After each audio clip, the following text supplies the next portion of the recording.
Okay, so let's talk about something that makes every goldfish owner's heart just drop.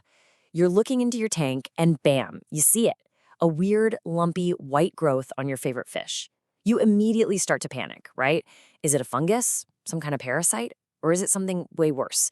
Well, today we're going to demystify one of the most common and, let's be honest, weirdest looking sicknesses in the aquarium world.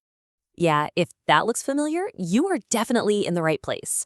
And that little jolt of panic you're feeling, totally normal. I get it. But hey, don't worry. The first step to fixing anything is understanding what you're actually looking at. So let's just dive right in and figure this out. On right, section 1, a mysterious growth appears. So first things first, we got to understand the uh, crime scene, so to speak. What exactly are these growths and how do they just pop up? It's almost always a slow, quiet start. Seriously, you might not even notice it at first. It can look just like a tiny single grain of salt or a little white pinprick on a fin. It's super subtle. And because your fish is probably acting completely normal, swimming around, eating fine, it's so easy to just brush it off. But then, those little spots start to, well, they start to team up. And this right here is where this thing gets its very memorable, if kind of gross, nickname, cauliflower disease.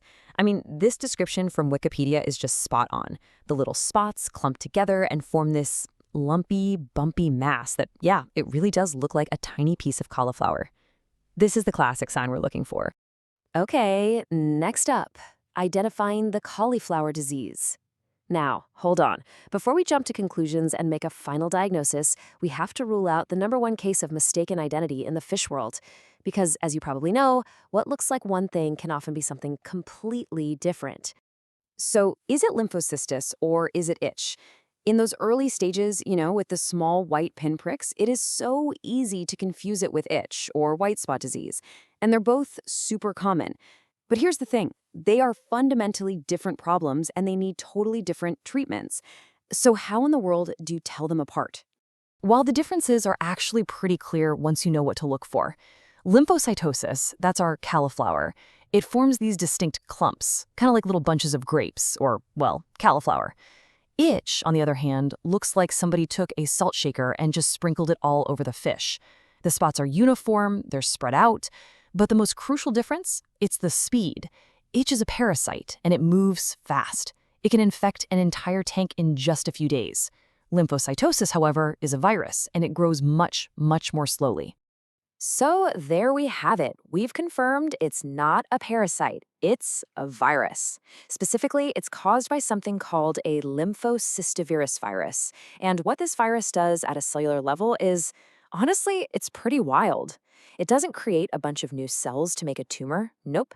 Instead, it infects individual skin cells, it hijacks them, and causes them to swell up to an absolutely enormous size. Part 3. What causes these bumps? Okay, so if this is a virus, where did it even come from? And maybe more importantly, why did it just suddenly show up on your goldfish that seemed perfectly healthy? The answer, in one simple word, is stress. And this right here, this is probably the most important thing to understand. The lymphocystis virus, it's often already in the tank or even being carried by the fish, just lying dormant, not causing any problems at all. It's what you'd call an opportunist. It just waits and waits for the fish's immune system to get weakened, and then it strikes. A good way to think about it is like a cold sore in people. The virus is always there, but it only pops up when you're stressed or run down. So what stresses out a goldfish? Well, pretty much any change from a stable, clean environment. Poor water quality is absolutely the number one culprit. I'm talking high ammonia, high nitrites. That stuff is basically poison, and it's constantly wearing down the fish's immune system. But it's not just that. It could be a sudden swing in temperature or pH, the stress of being moved to a new tank, or even something like overcrowding or dealing with aggressive tank mates. Any of that can be enough to give this virus the opening it's been waiting for.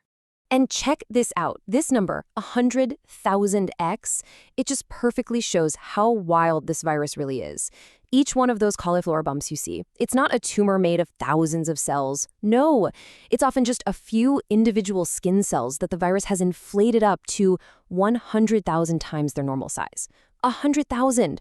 That's why you can see them with your naked eye. It's basically cellular gigantism right there on your fish. Okay, moving on to the path to healing.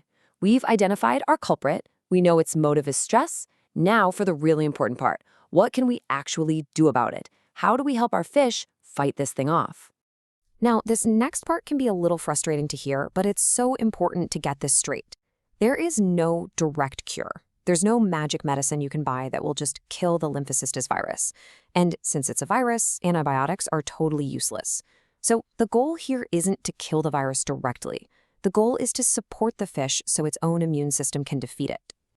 So that brings us to your 4-step recovery plan. It's all about supportive care. Step 1, isolate the fish if you can. If you have other fish, moving the affected one to a quarantine tank is a great idea. It just makes it easier to focus on their care. Step 2, and this is the big one, perfect the water. Get it pristine, test it regularly, do your water changes, and get those ammonia and nitrite levels down to 0, period. Step 3, boost their diet. Get them some high-quality, vitamin-rich food to really strengthen that immune system. And finally, step 4, minimize stress. Look at their environment and eliminate every single stressor you can find. A stable, calm tank is what we're aiming for. And honestly, this quote right here just sums it all up perfectly. The best cure is to just give the fish a stress-free life. If you do that, if you give them that support, their own immune system will eventually kick in, fight that virus back into being dormant, and those ugly growths will shrink and just disappear. Now, I gotta warn you, this can take weeks, sometimes even months, so patience is absolutely key here.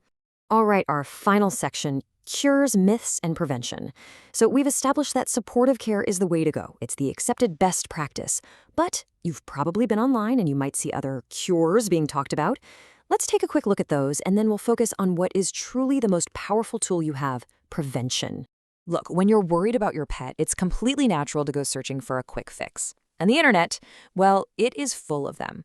But it is so important to be able to separate what's actually proven to work from what's, just experimental or somebody's one-off story. So let's just break down the options you might see. First, supportive care. That's our gold standard. It lets the fish's own body do the work. Then you might hear about chemical treatments, like potassium permanganate. Now, there was one single study back in 2018 that showed it helped goldfish, which is interesting. But it is not a widely recommended cure. Same goes for acyclovir. It's an antiviral drug for humans, and you'll see it mentioned, but there's no real scientific proof it works for this in fish. So the big takeaway here is clear. Stick to supporting the fish's immune system. Don't start experimenting with unproven chemicals in your tank. And that brings us to the ultimate defense, prevention. The absolute best way to beat lymphocystis is to never let it get a foothold in the first place. That means you have got to quarantine all new fish for at least 30, maybe even 60 days. It's not negotiable. This gives any dormant diseases, like this one, a chance to show up before you introduce them to your main tank. And of course, everything we've talked about, maintaining that stable, clean, stress-free aquarium, that's not just a cure, it is the ultimate shield. So, as we wrap this up, I want to leave you with a question. If stress is the trigger for this disease, then isn't the cleanest tank also the kindest tank? I think a lot of us see tank maintenance, the water changes, cleaning the filter, as a chore. But when you realize that stress is the gateway for things like lymphocystis, your whole perspective shifts. A clean tank isn't just about water chemistry. It's about compassion. It's the kindest, safest home you can give your fish, and it's their #1 defense against those nasty cauliflower bumps.